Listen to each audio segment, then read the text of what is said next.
어느 부동산 전문가에게 한 사람이 찾아와 조언을 요청하였습니다. 내용은 이렇습니다. 자신이 분양 전환용 임대 아파트에 거주하고 있는데 이 아파트를 분양을 받는 것이 좋을지 심각하게 고민하고 있다는 것입니다. 자신이 거주하고 있는 이 아파트의 현재 임대 보증금이 20억인데 시행사에서 분양가를 5,700만 원으로 작정해서 분양을 받으려면 24억 원을 더 내야 한다는 것입니다. 여러분, 입이 쩍 벌어질 상황 아닙니까? 저도 놀라서 좀 알아봤더니 이 한강을 내려다보는 한남동에 있는 고급 아파트였습니다. 이 재벌가 자녀들이나 유명 연예인들이 주로 거주하는 그런 곳이었습니다. 이 큰 평형은 평당 7,900만 원 분양가가 책정이 돼 있다고 합니다. 이 이야기를 들은 전문가가 그 고민스러운 사람에게 되물었습니다. 그 아파트 왜 분양받으려고 하십니까? 거기서 사시렵니까? 아니면 투자 목적입니까? 투자 목적이면 분양받지 마십시오. 값이 더 오른다는 보장도 없고 또 그만한 아파트 살 사람도 별로 없습니다. 라고 이렇게 이야기를 해 주었습니다. 그러자 고민스러워하던 그 사람, 마치 망치로 뒤통수를 얻어맞은 것처럼 이렇게 멍하게 앉아 있었다고 합니다. 여러분, 왜 그랬을까요? 임대 보증금으로 20억 정도를 넣어놓을 사람이라면 돈 좀 있고 또 나름대로 자신이 똑똑하다고 자부하고 또 돈 더 벌어보려는 욕심에 이것저것 생각하지 않고 잘 될 거라는 사람들의 말 듣고 또 나름대로 자신이 판단해서 거기에 투자한 것 아니겠습니까? 그런데 이제 와 생각해 보니 사실은 자신이 돈에만 눈이 멀어서 제대로 판단하지 못한 것을 깨닫게 된 것이지요. 그 5년 동안 20억 은행에 넣어놨으면 이자가 얼마입니까? 그런데 이제 이자커녕 원금만 그저 돌려받고 사람들에게 비웃음거리가 될 그럴 상황입니다. 여러분, 우리는 매일 물질에 매우 민감한 세상 속에서 살아가고 있습니다. 모든 것을 돈이라는 가치로 환산이 가능하고 또 돈으로 보상받으려고 하지요. 심지어 사람의 생명이나 자존감마저도 돈으로 대신하려는 생각이 강합니다. 이를 대체할 만한 더 나은 것이 없기 때문이기도 합니다만 그만큼 반대로 물질에 우리가 매여 있고 물질에 집착하여 살아가고 있다라는 것을 보여주는 반증이 되겠죠. 우리 이 땅에 살아가는 모든 사람들은 사실 지금보다 더 돈을 더 많이 벌고 더 부자가 되고 더 풍부한 삶을 살려는 데에 삶의 목표를 두고 살아가고 있습니다. 거기에 매여 전전긍긍하며 성공, 부자라는 앞만 바라보고 무언가에 쫓기듯이 그렇게 살아가고 있습니다. 지금보다 더 부자가 되는 것, 더 성공하는 것, 좋은 일이죠. 우리 모두가 다 그렇게 될 수 있기를 바랍니다. 하나님이 우리에게 은혜 주셔서 오늘보다 내일이 더 풍성한 삶, 더 풍요로운 삶, 더 복된 삶, 그런 삶 살아갈 수 있기를 바랍니다. 여러분, 우리는 이처럼 더 부자가 되는 것, 더 풍부해지는 것, 여기에 관심이 있습니다만 우리 하나님께서는 어디에 관심이 있을까요? 더 부자가 되는 것과 지금 가지고 있는 것, 이 둘 중에 어느 것에 관심이 있으시겠습니까?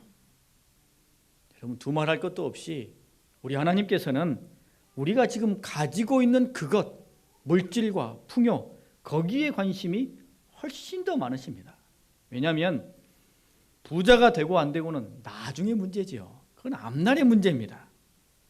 그것보다는 하나님께서는 지금 가지고 있는 그것을 어떻게 생각하고 어떻게 사용하느냐, 거기에 관심이 많으셔요. 우리는 자꾸 앞날만 생각하고 부자, 더 잘되고 성공하고 그거를 마치 쫓아서 달려가고 있습니다만 하나님의 관심은 지금이 있습니다. 지금 너는 그것을 어떻게 생각하고 있느냐, 그것을 어떻게 사용하고 있느냐, 거기에 관심이 있다는 것이죠. 우리는 종종 하나님의 이 관심을 잊어버립니다. 그래서는 내 잣대, 내 생각대로 하나님을 몰아세우는 경향이 있죠. 우리는 하나님의 백성들 아닙니까? 하나님께서 어디에 관심을 두고 계시느냐가 우리에게는 매우 중요한 삶의 기준이요 가치가 되는 것입니다.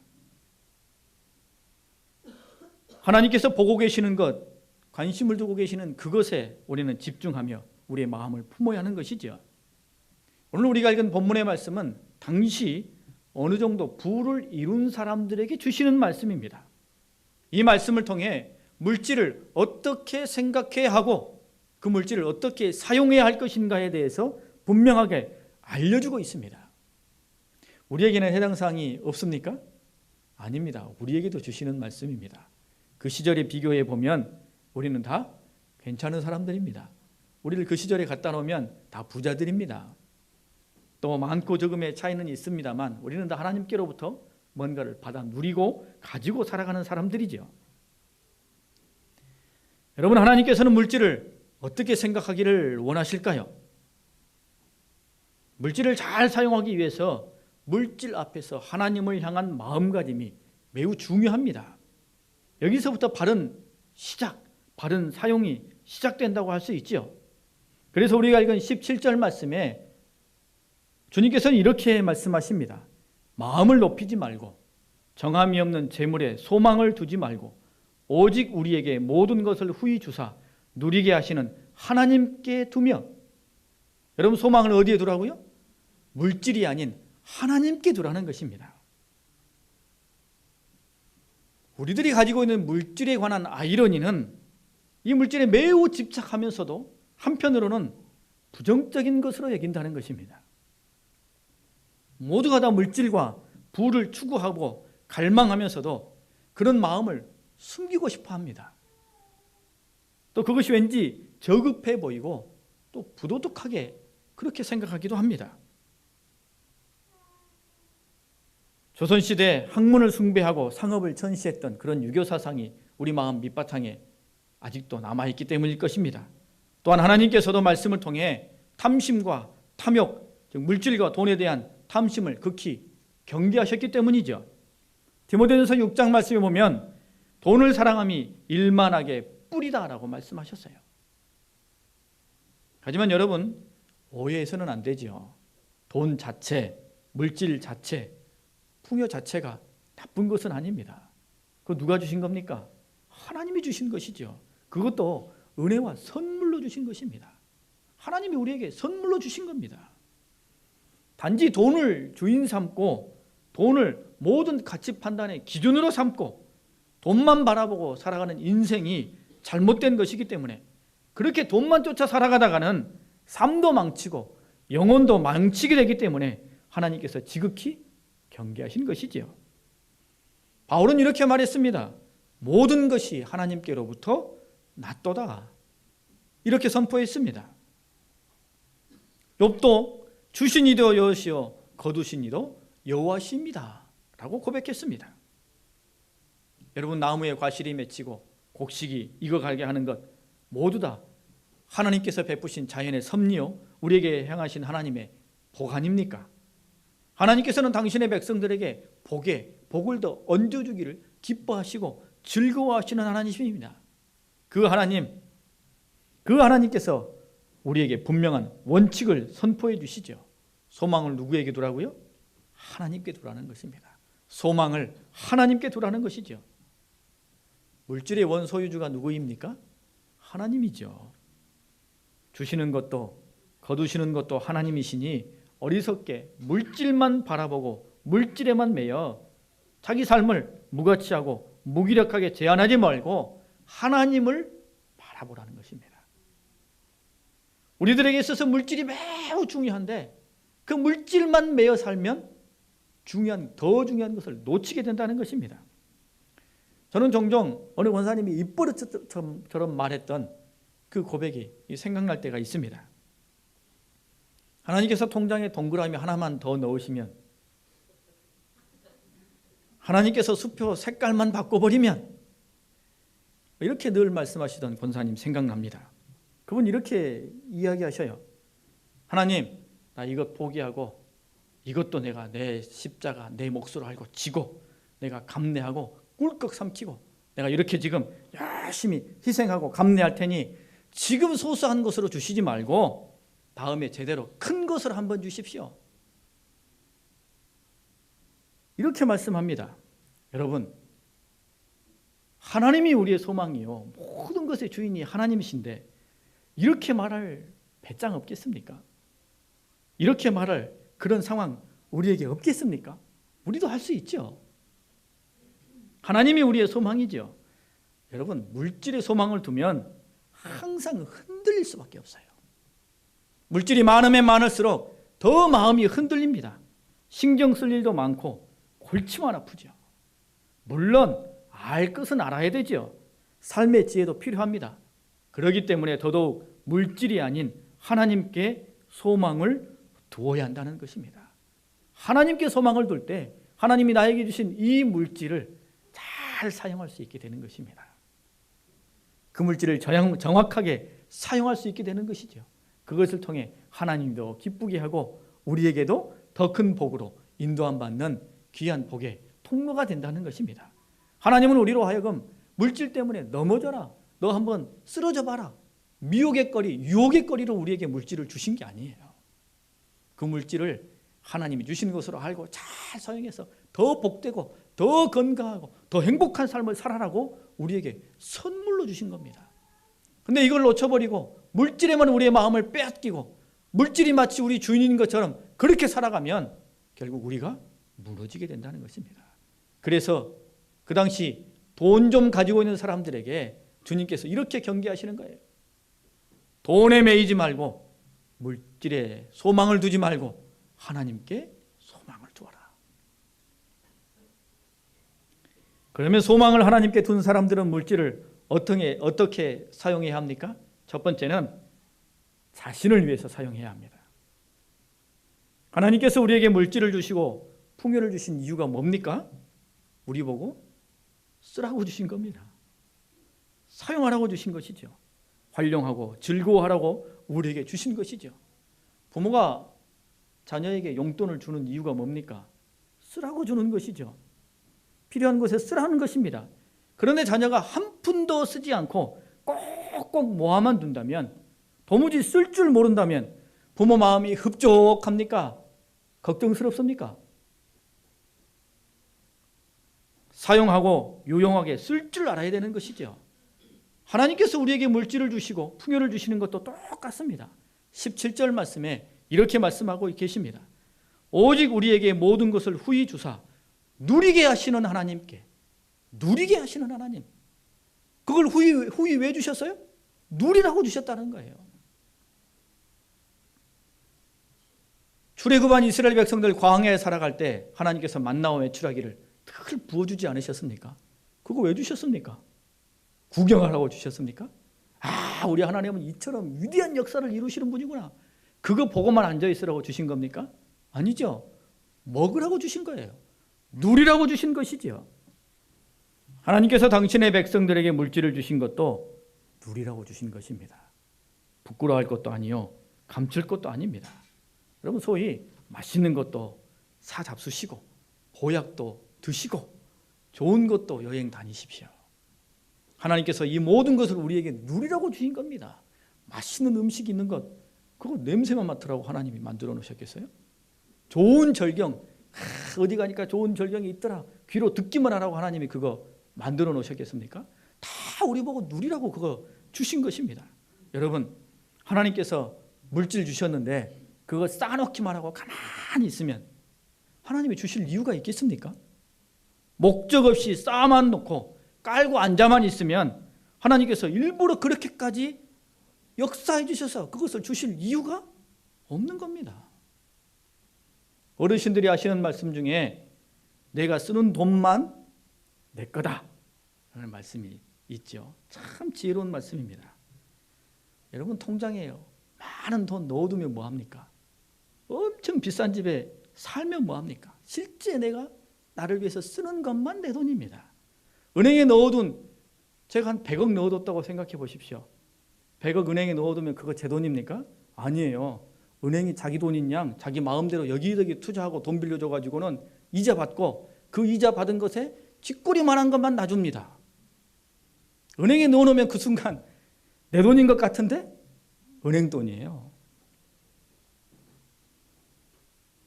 내가 보관하고 쌓아둔 재물, 그건 그냥 내가 관리하고 있는 거지요.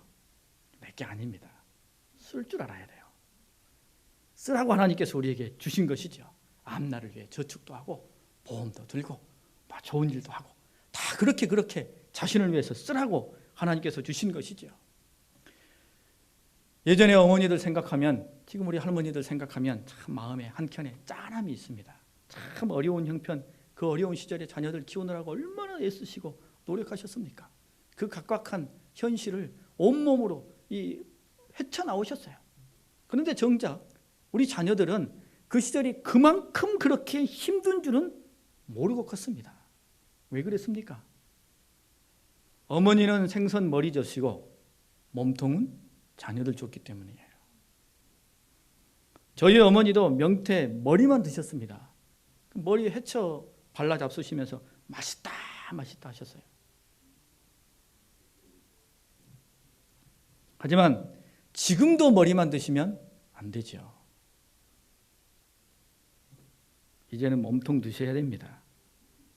자식들 이만큼 키웠고 보릿고개도 헤쳐나오셨으니 이제는 몸통 나눠 먹으며 행복한 웃음 지으셔야죠. 하나님께서는 자신에게 너무 인색한 것, 자신에게 너무나 가혹한 것, 하나님 기뻐하지 아니하십니다.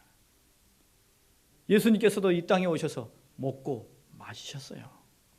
초대교회 성도들도 물질을 사용해서 함께 먹고 마셨습니다.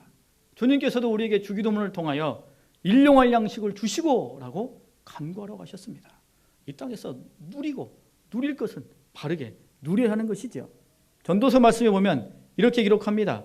사람이 먹고 마시며 수고하는 것보다 그의 마음을 더 기쁘게 하는 것이 없나니 내가 이것도 본즉 하나님의 손에서 나오는 것이로다. 사람마다 먹고 마시는 것과 수고함으로 낙을 누리는 그것이 하나님의 선물인 줄을 또한 알았도다 라고 말하고 있습니다. 흥청망청 돈 자랑하고 사치하고 향락을 부리라는 말씀이 아닙니다. 물론 근검전략하고 하나님이 내게 주신 바 다른 사람과 비교하면 많고 적음이 있습니다만 하나님이 내게 주신 것 그거 감사함으로 받고 만족하는 마음으로 기쁨으로 선물처럼 나를 위해서 사용할 수 있어야 한다는 것입니다. 오늘만이 누릴 수 있는 즐거움이 있고 이 나이에만 즐길 수 있는 행복이 있죠. 여러분, 물질을 누린다는 것은 나 자신을 위해 하나님이 주신 선물을 사용한다는 뜻입니다. 나를 위해서, 우리 각자를 위해서, 우리 가정을 위해서 그것을 기쁨으로 사용하십시오. 두 번째, 우리가 물질을 사용해야 할 것은 이웃을 위해서 사용해야 합니다. 같은 물질이지만 여러분 사용하는 사람에 따라 그 사용처가 달라지게 되죠. 그것에 따라 그 물질의 가치가 결정짓게 됩니다. 하나님께서 분명히 물질을 쓰라고 주셨는데 우리 자신을 위해서 써야 되고요. 그리고 그 다음에는 분명한 용처로 이웃을 위해 사용하라 라고 말씀하셨습니다. 어려운 사람들, 사랑해야 할 사람들, 섬겨야 할 사람들, 내 주변에 있는 사람들을 위해서 사용해야 한다는 것이지요. 나 쓰기도 부족한데요? 라고 생각이 들어질 수 있습니다만 그러나 여러분 이것은 하나님께서 정해놓으신 원칙입니다. 이럴 때 희생과 헌신이 요구되는 것이죠. 자기만을 위해서 사용하다 보면 결국 물질의 노예가 됩니다. 소망을 하나님이 아닌 물질에만 두게 돼요. 그래서 하나님께서는 우리 각자를 위해서 쓰게 하셨을 뿐만 아니라 이웃을 위해서 쓰게 하셨어요. 18절 말씀, 선을 행하고 선한 사업을 많이 하고 나누어 주기를 좋아하며 너그러운 자가 되라 라고 말씀하셨습니다. 시편 41편에 보면 가난한 자를 보살피는 자에게 복이 있으며 라고 말씀합니다. 고아와 과부를 돌보고 나그네를 홀대하지 말라는 것이죠. 내 주변에 있는 연약한 사람, 힘든 사람, 부족한 사람, 그들을 살피고 돌보는 데에 하나님이 너에게 주신 그것을 사용하라는 것입니다. 여러분 여기에 복음이 담겨져 있지 않습니까? 큰 뜻으로 놓고 보면 하나님께서도 어려운 우리를 위해, 우리를 돕기 위해 예수님을 대속물로 보내주셨습니다. 어려운 우리의 형편을 돌보시기에 병도 고쳐주시고 늦은 비와 이른 비도 내려주시고 복도 부어주시는 것이지요. 하나님께서는 우리에게 물으실 것입니다. 그래, 너는 내가 네 곁에 붙여준 그 사람을 위해 뭘 했느냐? 라고 물으실 거예요. 너를 위해 내가 그 사람을 붙여주었는데 너는 무엇을 하였느냐? 이 사람을 위해 나는 너를 붙여주었는데 무엇을 하였느냐? 라고 물으시겠죠. 여러분, 특히나 한 형제 자매로 묶어준 신앙 공동체 지체들에게는 더욱 그러해야 합니다. 여러분, 우리는 서로를 책임질 그런 큰 역할이 있습니다. 서로에게 큰 책임이 있어요. 함께 믿음의 길을 걸어가고 함께 도와주고 세워주고 함께 믿음의 경주를 달려가야 할 책임이 있죠. 함께 가다가 옆에 사람이 쓰러졌는데 못 본 채하고 가는 것, 그거 하나님이 원하시는 게 아니에요. 함께 일으켜 세워서 함께 그 길을 달려가라는 것이죠. 그래서 갈라디아서 6장 말씀에 보면 우리는 기회 있는 대로 모든 이에게 착한 일을 하되 더욱 믿음의 가정들에게 할지니라 라고 말씀합니다. 여러분, 저 멀리 전혀 모르는 사람, 그런 사람들을 도와주는 것도 훌륭합니다만 내 주변에 이미 하나님께서 묶어주신 그리고 맡겨주신 믿음의 가정들을 위해 헌신하고 또 서로 나누고 선을 행하고 기쁨을 주고받는 것이 복된 삶이다라는 것입니다. 그렇게 물질을 사용하라는 것이죠. 여러분 주변에 있는 사람들 가끔 식사 대접도 하시고 커피도 한 잔씩 사드리십시오. 혹시 비용이 부담되시면 우리 2층에 가면 하품 카페 있지 않습니까? 거기 커피값이 얼마예요? 500원입니다. 500원 커피 한 잔 그 정도는 대접할 만하지 않습니까? 우리가 비록 큰 것은 못한다 할지라도 옆에 있는 사람들과 뭔가를 나눌 수 있다는 것, 사실은 큰 행복입니다. 거기에 기쁨이 있죠. 더 놀라운 건요, 가끔 우리는 우리 스스로에게 이런 생각을 합니다. 아이고, 나는 왜 이렇게 복도 없을까? 하나님은 저 사람한테만 복 많이 주고 나한테는 왜 이렇게 인색하실까? 이런 마음 가질 때 있지 않습니까?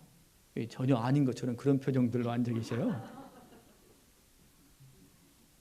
그런데 여러분, 내가 이웃을 위해서 뭔가를 행하게 되면 나는 왜 이렇게 복도 없을까 생각하는 그 사람에게 우리를 통해 임하는 하나님의 복을 그 사람이 누리게 된다는 거예요.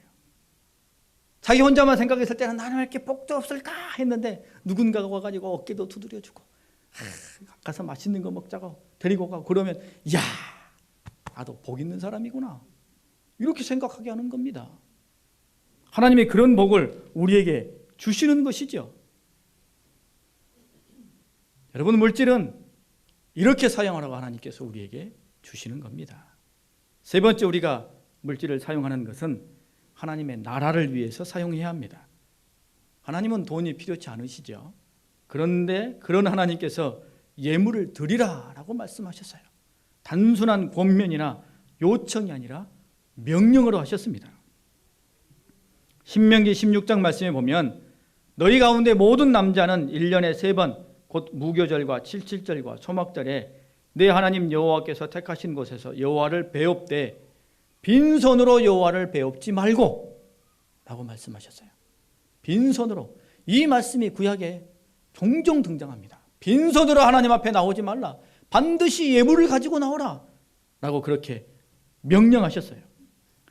여러분, 이런 명령을 하실 수 있는 분은 하나님밖에 없습니다. 왜냐하면 물질을 주신 분도 하나님이요 주실 분도 하나님이기 때문입니다. 하나님만이 사람에게 가져오라, 빈손으로 오지 말라라고 명령할 수 있게 되는 것입니다. 여러분, 하나님께 예물을 드리고 물질을 드리면 무슨 뜻입니까? 모든 것이 하나님께로부터 나에게 왔다는 믿음의 고백이죠. 감사가 되는 것입니다. 여러분, 중학생, 고등학생 자녀들 용돈 받고 살 때는 펑펑 쓰지 않습니까? 근데 대학 가가지고 아르바이트하고 자신이 딱 돈을 벌어오면 그 다음부터는 그 돈이 얼마나 귀한지를 압니다. 그래서 펑펑 쓰지 않고 가치 있게 써요. 우리가 하나님 앞에 예물을 드리는 것을 통해 이게 하나님이 나에게 은혜로 주실 것이다, 선물로 주실 것이다, 이것을 깊이 되새기게 되면 하나님이 나에게 주신 물질을 어떻게 쓰게 돼요? 값지게 쓰게 됩니다. 유용하게 쓰게 되는 것이죠. 하나님께서는 하나님의 은혜를 잊지 말라고 예물을 드리라 라고 말씀하시는 것이죠. 자녀들이 결혼을 해서 일갈 일로 나가면 그 다음부터는 부모님이 달마다 꼭 용돈 받죠. 생신 때나 명절 때 꼭 용돈 받습니다. 안 보내면 전화해가지고 야 이번 달 안 들어왔다? 이렇게 꼭 전화하셔야 됩니다. 꼭 이야기하셔야 돼요. 부모님이 돈이 없어서 달라고 하시는 겁니까? 아니죠. 그것을 통해 얻는 유익이 부모 자식 간에 크기 때문입니다. 하나님도 우리에게 예물 요구하십니다. 하나님만이 당당하게 요구하실 수 있어요. 달라. 그것을 통해 하나님의 귀한 섭리를 더 많이 받아 누릴 수 있기 때문입니다. 모든 것이 하나님께로부터 왔다는 것을 믿음으로 고백하며 감사할 수 있기 때문이죠. 누가복음 21장에 보면 성전에 예물을 드리는 부자들과 한 과부에 관련된 이야기가 있습니다. 예수님께서 그 장면을 보고는 누구의 예물을 칭찬해 주셨어요? 과부의 예물을 칭찬해 주셨습니다. 왜냐하면 부자들은 꼭 내야 할 만큼 억지로 겨우 세금 내듯이 냈기 때문이고, 이 과부는 동전 2개에 불과했습니다만 감사와 감격으로 그 예물을 하나님께 드렸기 때문이에요. 그 마음이 하나님 앞에 중요하다는 것이죠. 여러분, 우리가 드리는 작은 예물이 하나님 나라의 확장에 사용된다고 생각해 보십시오. 여러분, 우리가 오병이어의 기적의 이야기를 들으면서 야, 하나님이 주님께서 엄청나게 수많은 사람들을 먹였구나, 그것만 생각합니다만 오병이어를 하나님께 내오는 그 꼬마의 기쁨, 즐거움, 여러분 그거 상상 안 되십니까? 내가 아무것도 아닌 것 같았던 오병이어를 주님께 드렸더니 그것으로 5,000명이 먹었어요. 얼마나 놀라운 기쁨과 감격, 그 꼬마의 평생 마음속에 자리 잡고 있을 것입니다. 우리가 하나님께 드리는 것은 작습니다. 그런데 그것을 통해 하나님이 수많은 영혼들을 구원받게 하시고 믿음의 성도들이 든든하게 신앙의 길을 걸어갈 수 있도록 하나님이 그것으로 사용해 주셔요. 하나님의 나라가 확장되고 천국이 견고해집니다. 얼마나 위대하고 놀라운 일입니까? 감격스러운 일이죠. 헌금 이야기를 하면 우리 모두의 마음이 움츠러듭니다. 여러분뿐만 아니라 저도 마찬가지예요. 마음이 움츠러듭니다. 저도 헌금하는 사람이니까 똑같습니다. 왜냐하면 우리는 항상 쓸 때는 많고 쓸 것은 부족하기 때문이에요. 내가 땀 흘린 소득에 대한 아까움도 있고 또 막연한 불신도 있을 수 있기 때문입니다. 이스라엘 백성들, 그들은 하나님께 얼마만큼 예물을 드렸을까요? 학자들의 대체적인 의견은 10의 2조를 드렸다고 합니다. 소산물의 11조를 드렸고, 그리고 각종 제사와 감사제를 드린 것을 합쳐보면 10의 2조 정도 됩니다. 그리고 3년에 한 번은 10의 1조를 또 드렸습니다. 그것을 통해 과부와 객과 또 고아를 돌볼 수 있도록 그렇게 사용했습니다. 여러분 생각한 것보다 많죠? 10의 2조입니다. 100만 원에서 20만 원을 하나님께 드린 거예요. 많은 액수죠. 그런데 소득의 얼마를 하나님께 드리는가 보다 더 중요한 건, 우리가 반드시 기억해야 할 것은 이것 또한 하나님께서 우리에게 주신 선물인 물질을 어떻게 누릴 것인가의 문제라는 것입니다. 나 자신을 위해서 누리고 이웃을 위해서 누리고 그리고 하나님의 나라를 위해서 누리는 거예요. 하나님이 그렇게 하라고 물질을 우리에게 주셨다라는 것입니다. 물질을 사용하는 것을 통해 하나님의 나라가 확장되어지고 하나님의 일이 이루어지는 그 기쁨과 행복을 함께 받아 누리라고 주께서 우리에게 이와 같은 물질을 주신 것입니다. 여러분, 물질은 하나님이 우리에게 주신 선물이요 은혜입니다. 받은 바 그 그것을 통해 더 큰 복과 은혜를 받으라라고 주신 것입니다. 그것 가지고 넘어지라고 주신 게 아니에요. 그것 때문에 죄를 짓고 혹은 탐욕과 향락과 우상 숭배에 빠지라고 하나님이 우리에게 주신 게 아닙니다. 분명히 알으셔야 돼요. 그러니 물질에 소망을 두지 말고 하나님께 소망을 두십시오. 그래서 하나님이 우리에게 주신 바 그 물질, 나를 위해서 그리고 이웃을 위해서 하나님의 나라를 위해서 누리는 마음으로 기쁘게 사용하셔서 하나님의 귀한 열매를 맺는 복된 삶이 되실 수 있기를 바랍니다.